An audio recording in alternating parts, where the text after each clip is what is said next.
For Iceland, I think there are two ideas that could be relevant. The first one is about the international component, where two countries, Holland and England, are requiring a huge amount of payments from Iceland. I think there could be a deal whereby Iceland having very cheaply available geothermal energy, it could become the geothermal energy supplier.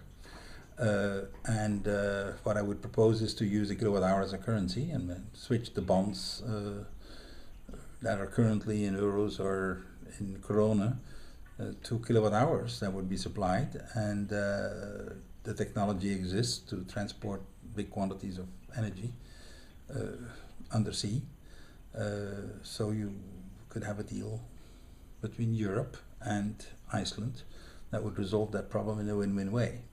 Would be additional investments in Iceland in terms of geothermal supply, and the European countries could invest into the cables to get there.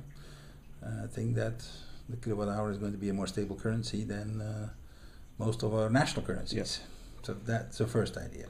And there has been a Dutch gentleman, Gavstra, I think, who actually has been doing some theoretical work on that. Mm-hmm.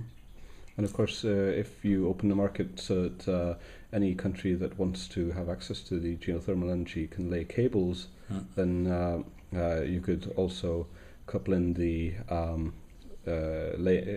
put in the agreement that every power cable that goes over also contains a fiber optic link, and that strengthens the network connections. Yeah. And actually also provide a diversification of both systems. Yeah. So we know about the theoretical concern of having resilience built in through diversity and interconnectivity. Exactly. So that would be applied to both the energy and the information flow. The second idea is the C3, which is the commercial credit circuit. This would be within Iceland, from business to business, as a way to actually reduce the unemployment problem. And we all know that private employment is generated by small and medium-sized enterprises. 70 to 90% of all private employment is that way worldwide. And I'm pretty sure that's the case in Iceland. And the big reason that small and medium-sized enterprises fail is cash flow. When they have sell something, they are paid in 90 days or later, and when they buy something, they have to pay cash for 30 days, and banks are not interested in funding small amounts of money. Bridging the 60-day gap. Yes. Yeah. So, and this is not something that you can resolve by law, in my opinion. In Belgium, we have actually a law that obliges governments to pay in 50 days, but in fact, it doesn't happen.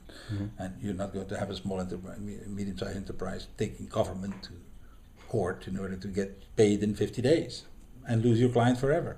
So, in other words, it's a structural power differential, which actually is at the source of the problem. So we need a structural solution, and the structural solution is the C3. The process is the following. Let's assume that I am a small and medium-sized enterprise.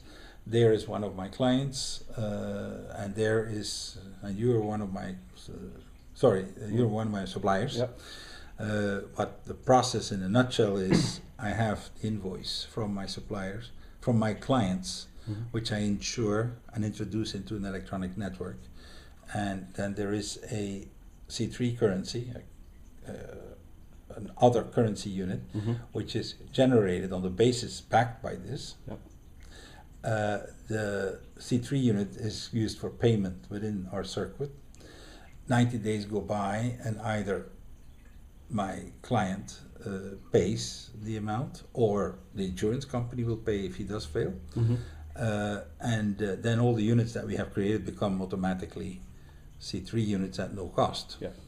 Now, the key is that when I pay you in one of those units, you have a choice. You can actually get national currency, but you pay the 90 days interest or whatever the amount of time that whatever's left. That's left at that point, and the banking fees, or you pay one of your suppliers at no cost. Yeah.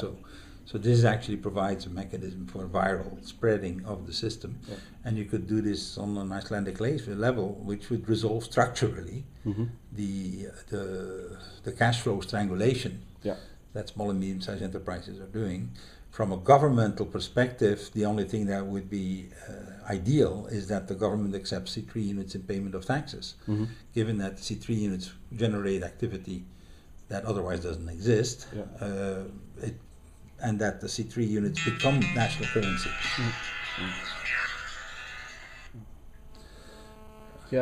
So so that the C3 units become national currency at the expiration of the deadline for the original invoice. It is actually making a win-win for everybody, including the financial system, including the banking and insurance company, because they're actually making contracts with a network of the users rather than individually. So it actually makes it profitable for them. So these are two ideas which I would suggest might be worth looking at from an Icelandic perspective. Exactly. Yeah, great. Thanks. You're welcome.